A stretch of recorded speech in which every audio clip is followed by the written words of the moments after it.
First of all, welcome to my talk about evolving API for AEM as a cloud service.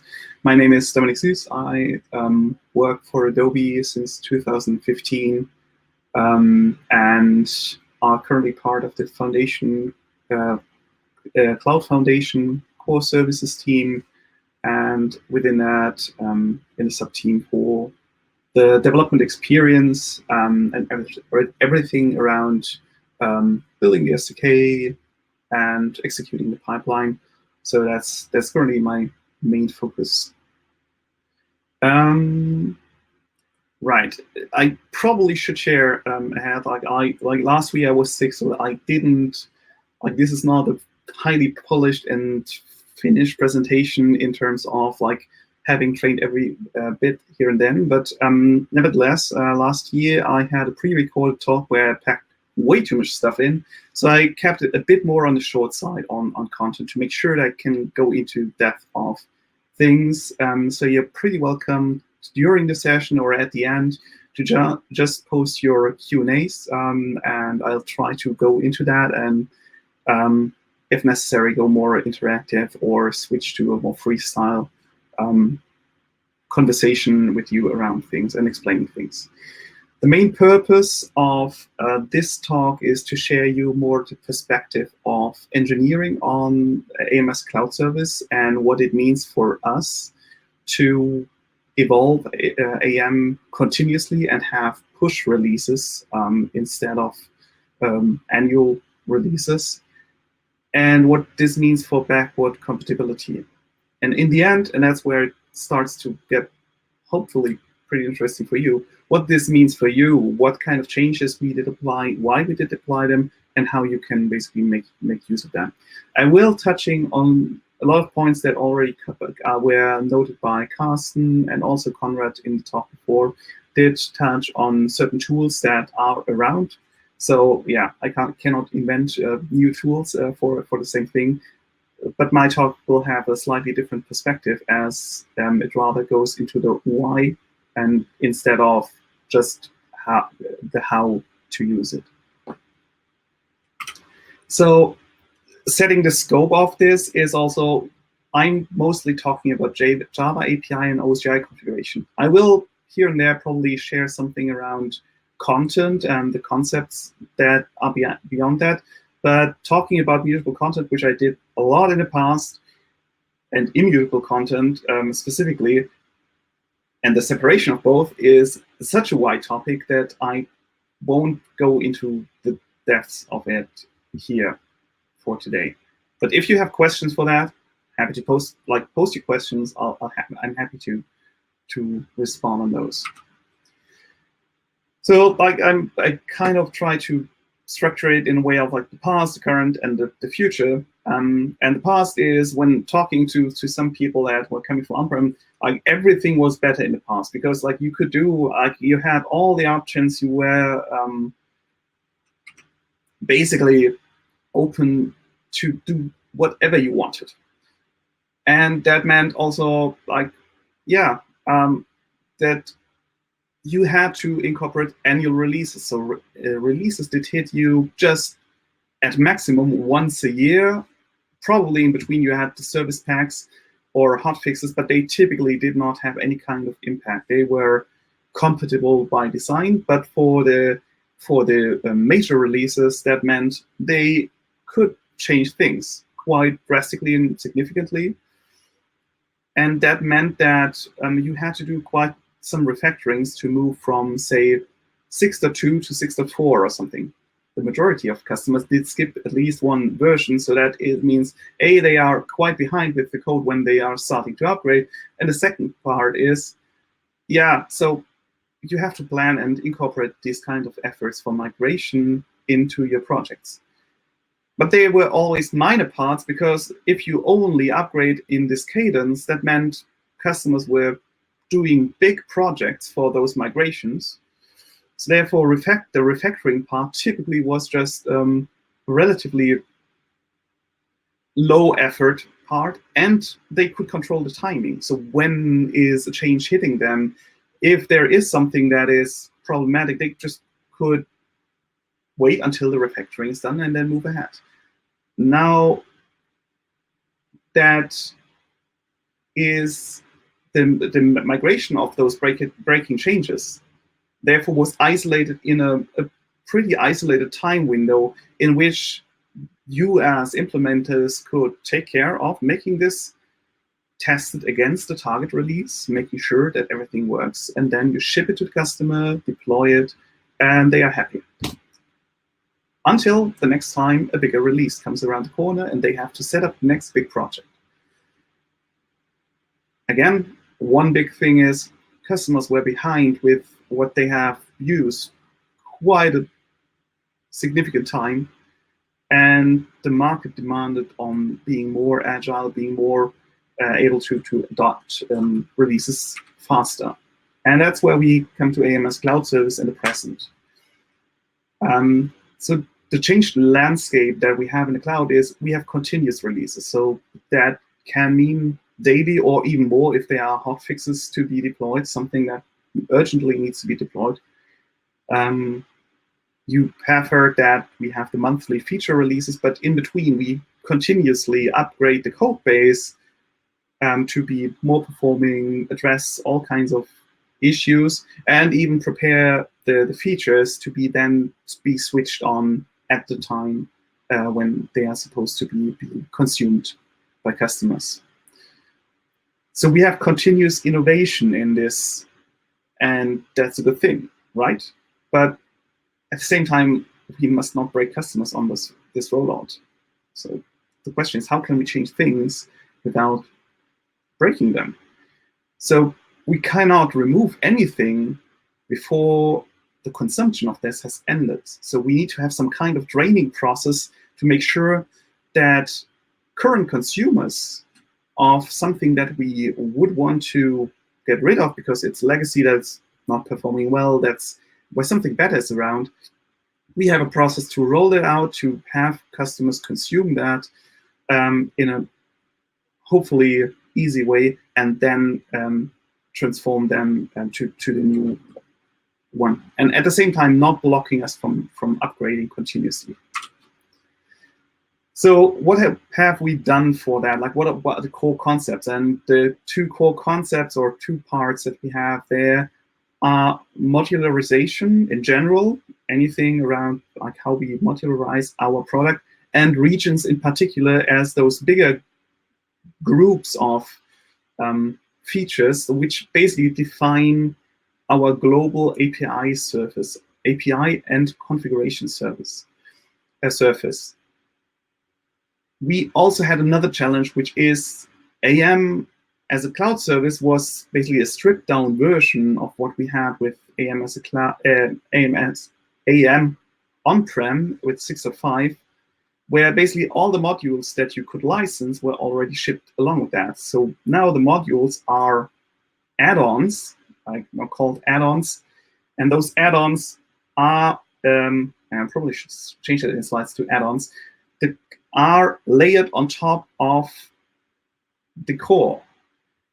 And the customer code, so the code that you would be writing, that would be layered on top of that. So we have a clear dependency graph, and we have to make sure that we are not getting some kind of interception where we have those cross dependencies. So to be fair, add-ons have a bit more exposure to some of the details within the core product because they do historically rely on some parts, but we are behind the scenes are getting rid of those kind of dependencies and trying to make sure that they are properly isolated. So this also means that like one of the concepts for that is decoupling of modules. Make sure that we are tracking what kind of consumers we have, what kind of dependencies they have, and also what the API is exposing externally. So that is the part of minimized implementation dependencies, means we want to make sure, and I just in the preparation of this call had a conversation with Stefan around, like, yeah, how can you deprecate this part because this is exposed by this API? This is one of the challenges that we have. Whenever you export methods that expose some third implementation details, that means that this implementation detail is also part of your public API service. And this is a big issue for us. Like, we started from a system that is was completely open, where we did have no governance over the public surface at all, and did rely on people basically reading if the package name was indicating that this is a public API, or if there's an internal in there. But guess what? People ignore it. Like, people are using whatever they can do to get the job done, which is completely understandable under the pressure of projects. And if you don't find another way, you do that. So we try to establish a new level for this kind of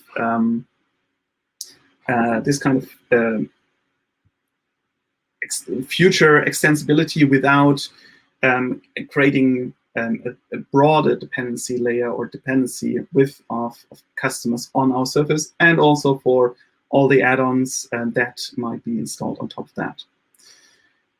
So the design goal there for anything that we are like creating from scratch, and whatever we are trying to retrofit into the cloud service, is keep the surface lean and the adoption effort low. So basically, that means we start with an API where the majority of the APIs will be familiar and will still be there. So the question that was posted before about compatibility to 604, API-wise, the majority will be compatible for a certain while. Like, we will deprecating legacy APIs, but certain things won't work, partially because of incompatibilities from a conceptual point of view, partially because of, at a certain point, we will need to get rid of legacy to make sure that we're not ending up in a maintenance nightmare.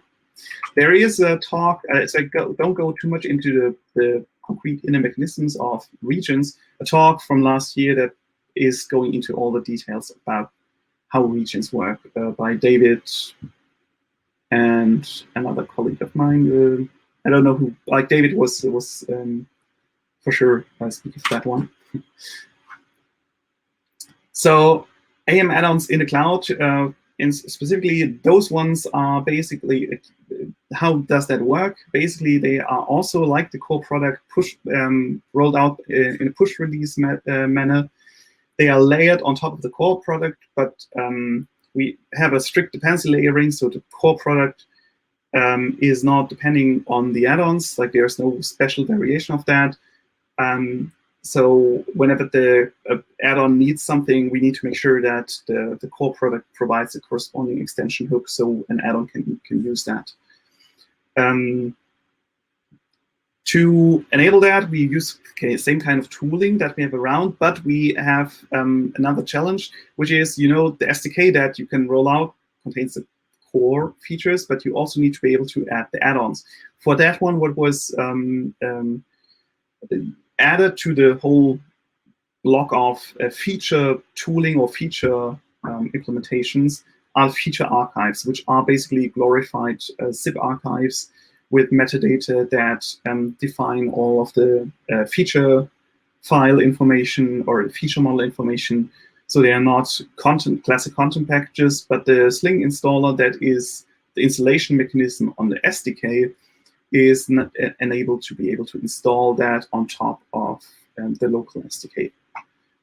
So therefore, from a consumer perspective, not too much is changing in terms of how you install things, but just for your awareness, in fact, those ones are closer to what we use in the close from how they are defined. They have an individual life cycle. So from a pipeline perspective, you could think that we are always continuously evaluating changes to the core product to be able to roll that one out. The same happens on the add-ons, which means we always have a head state, a public or publicly roll a version of the core that can be rolled out to the public, but the add-ons validate afterwards if everything, while the core is being built, we add on also that the add-ons will still be compatible. We basically treat them from a core perspective like any consumer that we have. So changes to the core must not break the add-on. And the other way around, if the add-on is applying some changes, they validate that they are not breaking the core. But having two individual life cycles means that basically whenever there is some problem being evaluated, basically a change in the add-on can never block us from rolling out something in the core product, which is crucial for us because we are adding more add-ons, and add-ons are starting more and more complex. The Forms add-on is almost as huge as the core product, and therefore the risk of something breaking from the add-on is a given, and we can't, like, the amount of people that have to be synced on evaluating failures would be too large to have this just in one pipeline, and we can't afford that. So those are separated. Now, for the point of API deprecation, and this is the core challenge for us. New options that we want to expose require a new API or a new configuration. Now let's talk about the API. This increases the API service.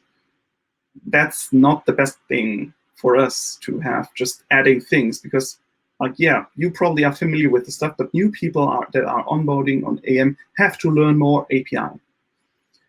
That increases the surface. That increased surface we have to shrink eventually, because also the legacy, that keeping that legacy around means that increases the maintenance overhead.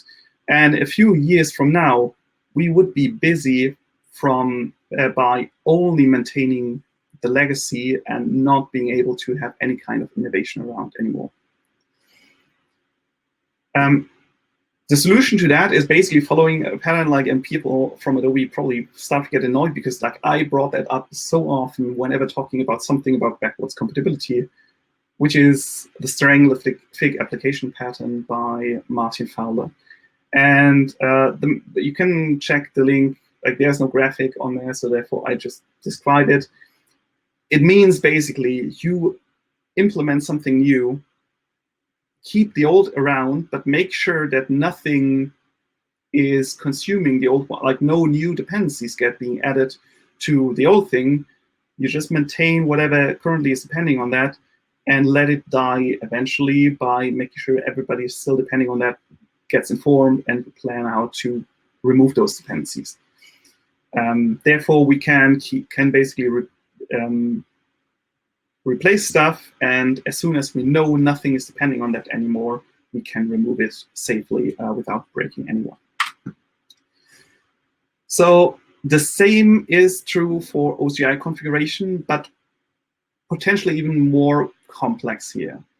The additional challenge here for engineering is what is valid for the implementation of that needs to be configured might not be valid for the integrated system. And this is particularly true for configurations of the core libraries that we have, like the Sling bundles and Sling configuration or Oak configuration, whatever is there.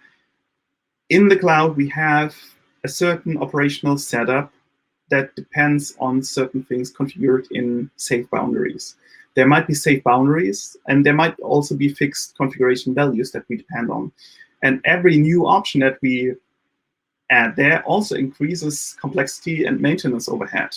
So therefore, we have to have ways on reducing this surface and make sure that we only establish, or you only establish, dependencies to stuff that really matter, and we don't have dozens of ways of achieving the same, and or also not requiring to have too many locations or configurations that you need to configure for a coherent configuration state.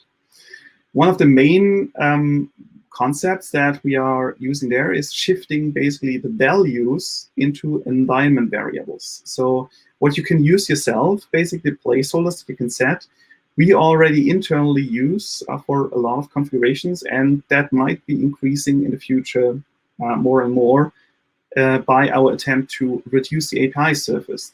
So you can think of certain OSGi configurations allowing you to configure tons of things, but only one parameter is really relevant to be changed.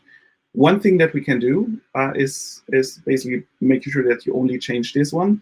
The other thing that we can do is, if this is something that is potentially different between different environments, make sure that we have a placeholder in there, and basically those environment variables, and use the configuration API of the Cloud Manager to set those environment variables and manage it through that way.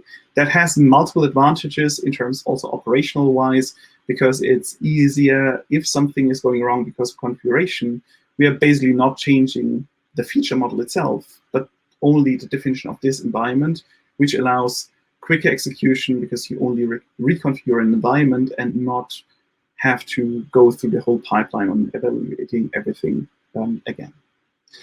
The second part is, and Carsten was touching on that already a bit more than I did anticipate, on Sling API region configuration validation, basically the definition of how configuration can be looking, and how to with the AEM validator, then making sure that we are checking if you configure anything that is not supported anymore, or that may be breaking something, and also if you did mistakes. There are a lot of things that we can do here, and I have to cross-check. Yeah, I have a screenshot just to show you some things of deprecation examples that we have. This is basically for API. That means we could deprecate basically the whole org.json, or we did deprecate that, and that is being defined at a certain time, and we say, like, at that time, the time for removal, that's the intended date when we want to try to pull the plug and make sure that no one can depend on that any longer. For the OSGi configuration, that the same is true. Like, you also have the since and enforce on. Like, that's basically an enforcement of a policy. Instead, we can define that we intend to remove that, but at the same time, we can be a bit more precise. So it's not just about removing configuration, but also removing certain option to be used. I don't think I have concrete. I can. Yeah, I'll show that in the demo then. But for now, just let's move on here. So for compatibility and warnings, so engineering perspective from our side, we want to declare deprecation and a target removal date. That's important. So that's what our target is, to remove it. After that, we track the consumer usage. We basically, whenever we define that, we get entries in our logs in the backend that we can basically count, and we can see which environments are still depending on a certain API or on certain configuration options. And we would do the breaking change, which is basically removing the option or removing the API only after we have validated that there are no remaining consumers left on this API. So there is a declarative exception list that we have in our pipeline that validates that we are not breaking that. Basically, we are checking that whenever you try to remove specifically API for configuration, I don't think we have this exception list yet in place, but for API removal, we are checking if API is supposed to be removed. If somebody intends to remove API, they need to go through a process which implies the tracking, validating the impact of the removal, and also making sure that that they have consulted other ones if there is potential of breaking something indirectly or something like that. There's a review process that has to be triggered. If this has been done, they are free to add the exception to this exception list, and then this can be rolled out. So there's an absolute showstopper if we know we are breaking something, and we have to find a solution, and we are trying to then guide the customers that are still depending on that away from the usage, and share the reasons why this needs to be removed. So those deprecation markers are captured in, basically there are two web pages for that. And let me just open up browser. Wait a second. Open.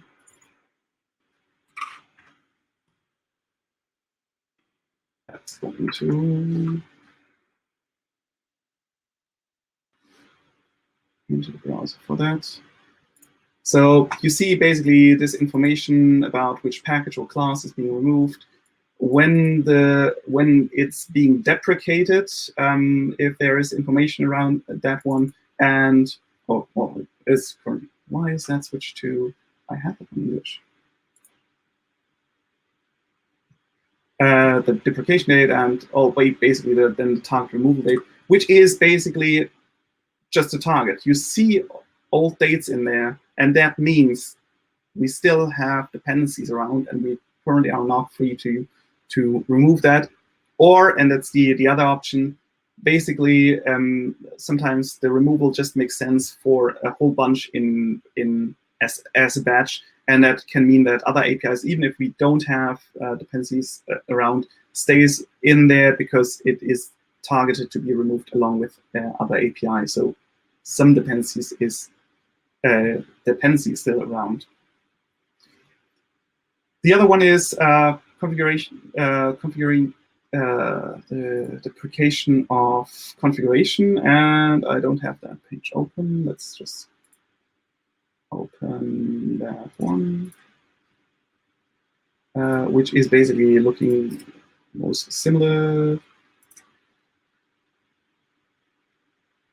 but what the heck? Oh, I have to add the wrong link to that one. Okay, that explains it. Okay, so it looks roughly similar, but it provides more information because we also can have concrete validation rules that define you what you can't do, and it's not just it's a bit more complex than this one. Let's go back in here. So we had this one, source of truth, that's the last part that I wanted to share in here before going into demoing, is basically in Maven Central. If you check the AEM API,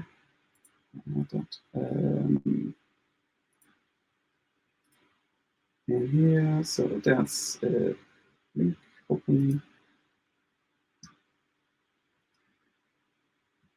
If you cross-check the latest one and go into view all here, you will also find something like this: the author SDK single OSGi feature, and this another one is for the publish. If you have downloaded that one and look into those, you will see all those kind of rules that are in there, and you see there's something like since enforce on the mode. So there's lenient, there's strict mode. There are tons of options, and that one is being defined all on this beautiful documented API regions page in GitHub. And that defines all that you can be defining. We're not using all the options yet, but we are trying to strip down and remove anything that might put systems on danger. So it's quite flexible. I have just quickly created a demo site with the archetype. I switched to the latest versions of the analyzer and the API. Well, not the latest, I think last week I had to take. This is a default setting that is in there. There are further options in this configuration, like something like strict validation or use dependency version, probably nothing to share. But out of the box, this one is basically validating against the latest version of the SDK that you can find on Maven Central. We do that because we don't want to, for the validation, rely on customers to have to update within their source code to actually provide feedback on the build phase. We want to make sure that this is always running on the latest version. This is only if you, for edge cases where you basically need to validate against an earlier state, which could happen if you basically, if your instance is somehow out of release orchestration, or if it fails on the latest public version, but that has not been rolled out to you yet. There might be edge cases where you need to define the SDK to use, but in general, just stick with that one. The only thing that could make sense is the strict validation, but currently not. I'll show you why. Like I basically added 2 configurations in there to provoke cases, and I have an API case which comes out of the box at the moment. And I'll share with you why this currently is a problem on switching to strict. So I'm just running that, and why is it so slow now? It was fast before I started to talk. Okay, let's, while this is running. So the configurations that I had that are supposed to break this is basically of the default mail service, and I basically added a port 26. And if we check in here, SMTP port, only those values are allowed. And this is because of the networking constraints that we have in the cloud, like security policies that are in there. So only those are being supported for SMTP. Therefore, if you try to configure and link something that is using a different port, this is supposed to fail.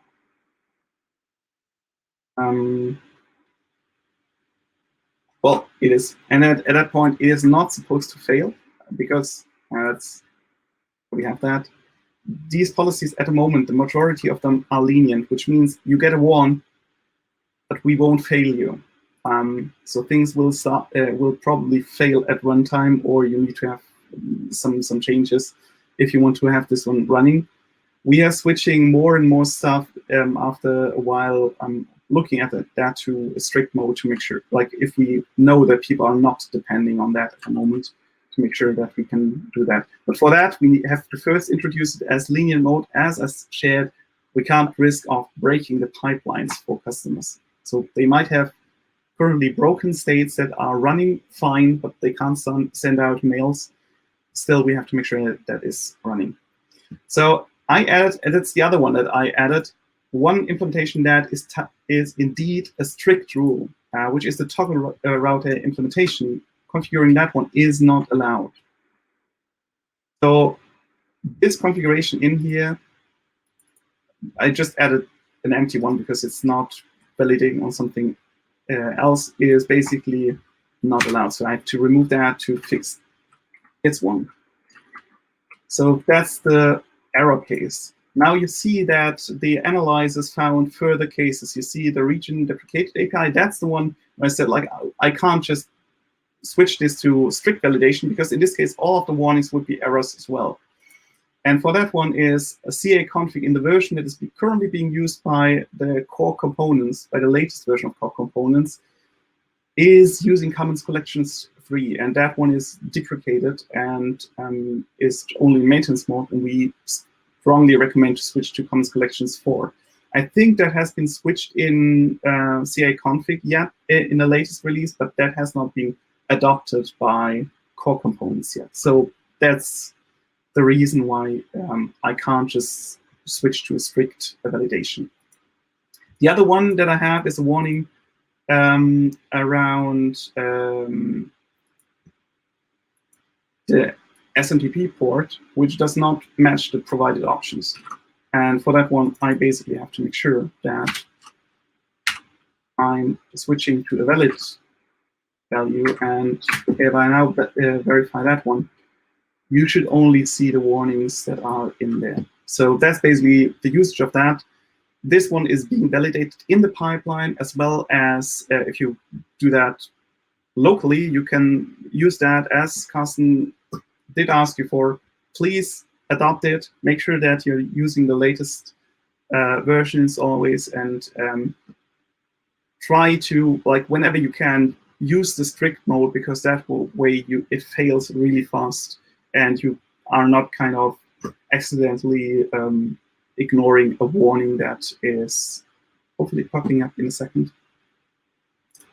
And yeah, I guess I just move on with the slides. But this is taking longer than it did before. So let's go back to slides.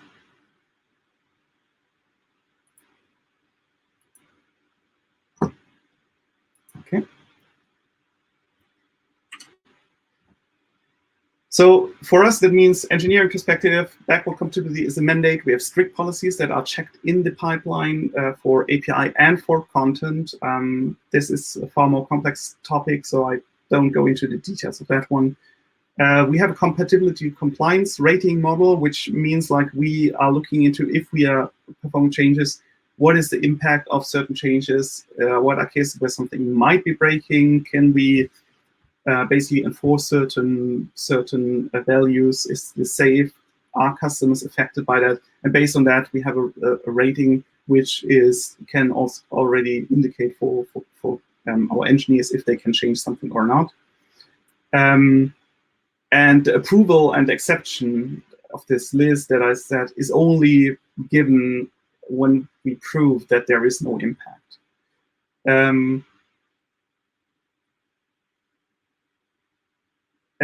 So the explicit exception handling in pipeline linking to backward compatibility evaluation.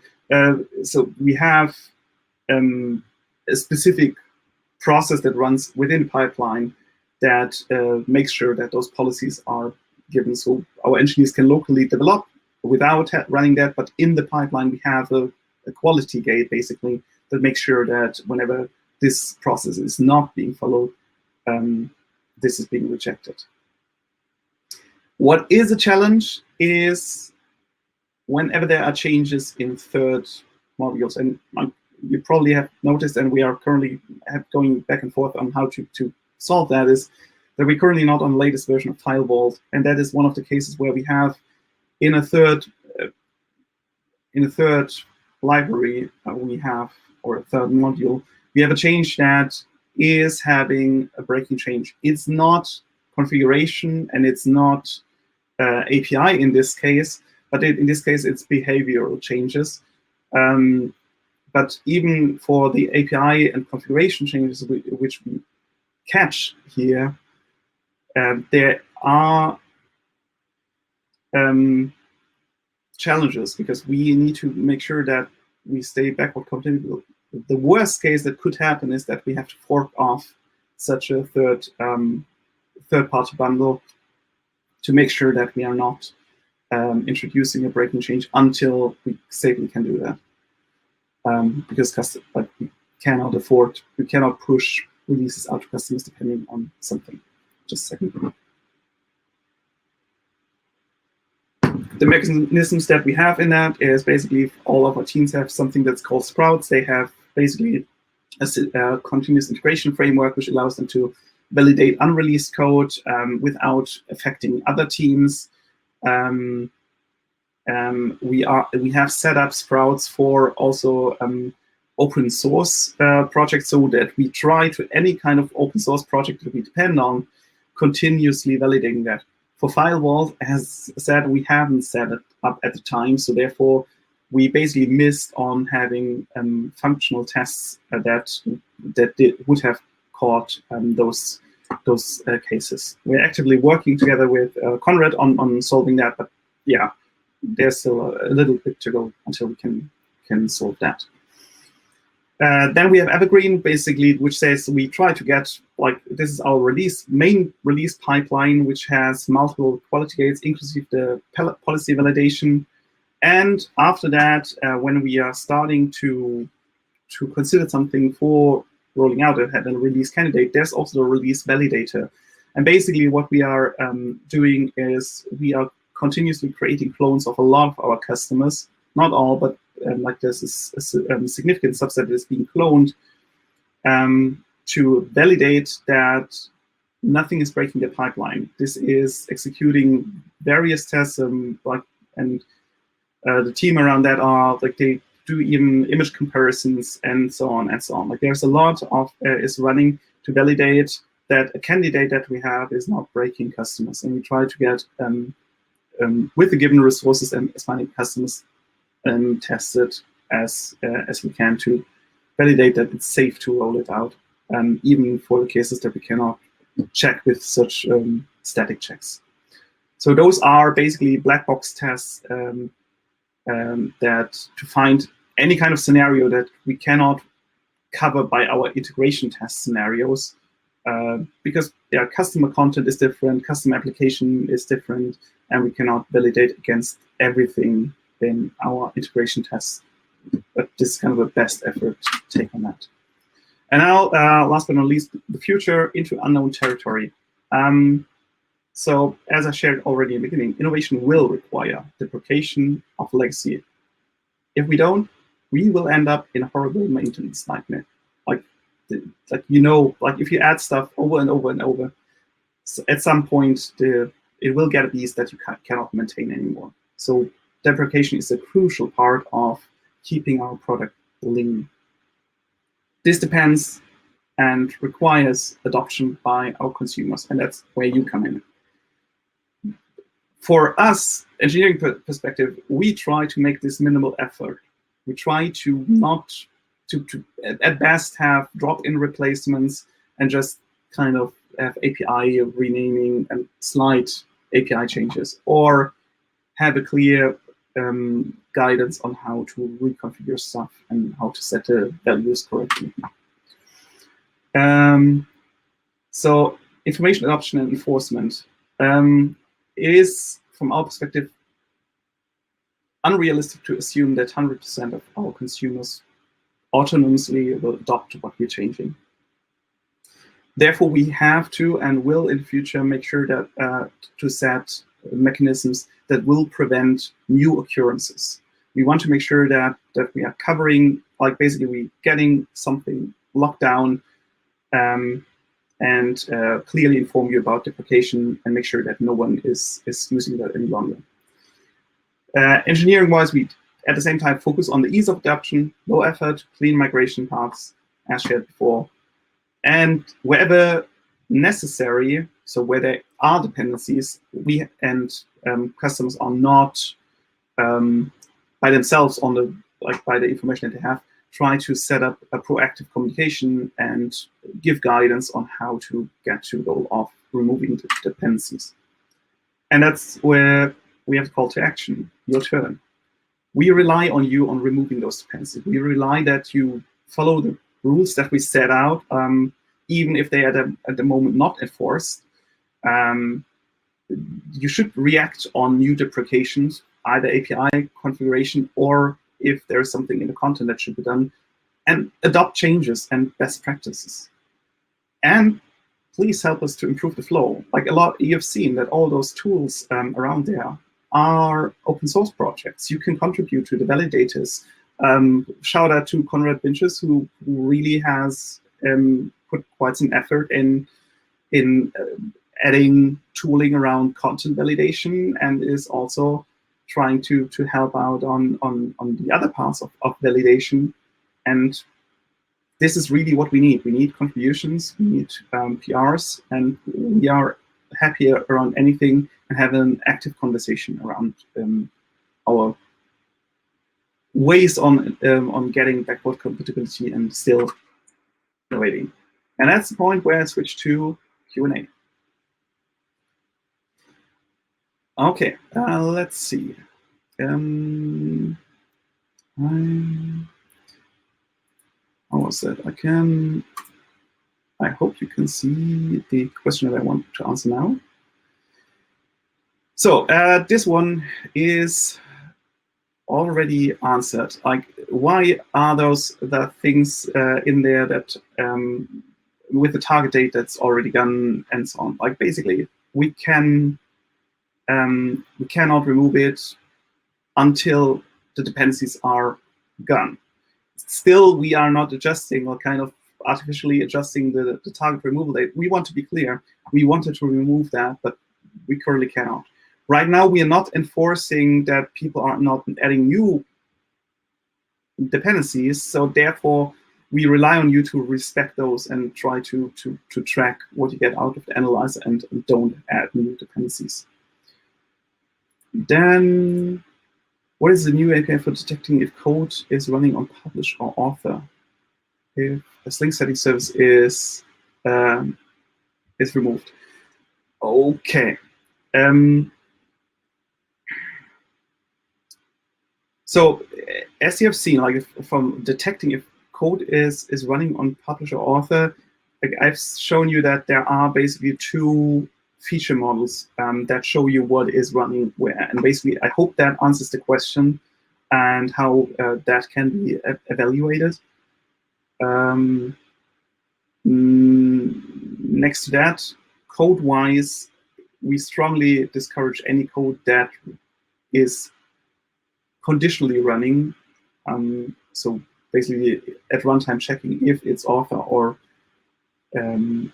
publish. We recommend that you deal with that by having explicit configurations and have them for author or publish set, and therefore switch the behavior with those flags. Next one.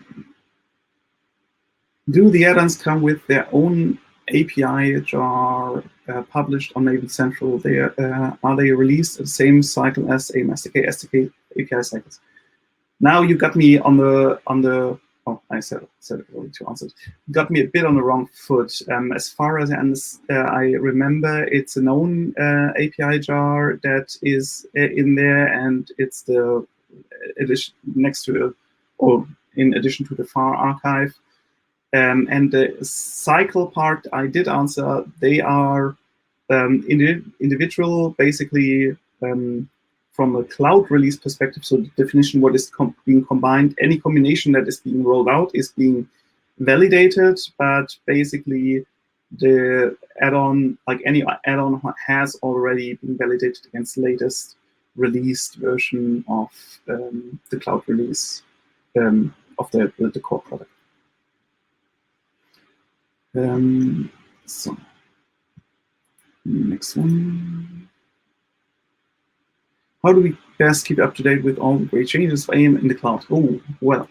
So yeah, so communication, that's more of a product manager question. I can't really guide you to all the things about how the announcements are being made. What I can tell you is that we try to keep the documentation and the up to date with regards to API removals, with regards to deprecation of configuration, and we try to get our references always updated. There are the feature bulletins around any kind of feature releases that tell you a lot of things, and whenever there is something related to the developer experience, we will share information there as well. But yeah, so there's certainly ways where we in the future will be looking into ways on how to ease the adoption process and how to ease communicating specifically to developers and what matters basically to you when you are trying to adopt the latest versions. Right now, the channels are the usual ones, but we are looking into ways on how to improve in this regard. One of the important parts is we also focus on improving the log output that you get in the cloud. Whenever there is something that is being detected, you should be seeing it in there. So whenever there's something detected automatically, that needs to be acted on.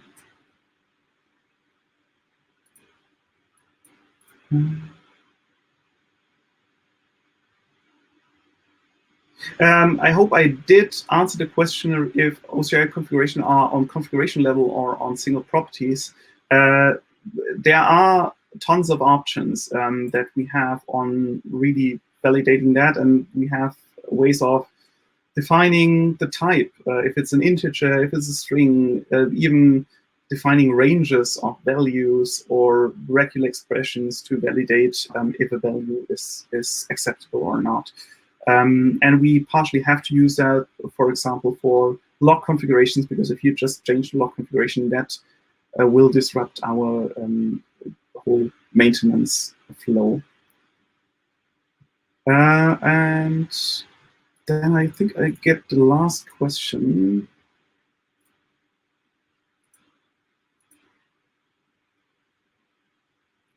What is the strategy how to deal with all the non-Java and OSGi things? The API is much larger than that. Basically, the complete libs tree is API, not mention the resource types and their implementation JavaScript and CSS.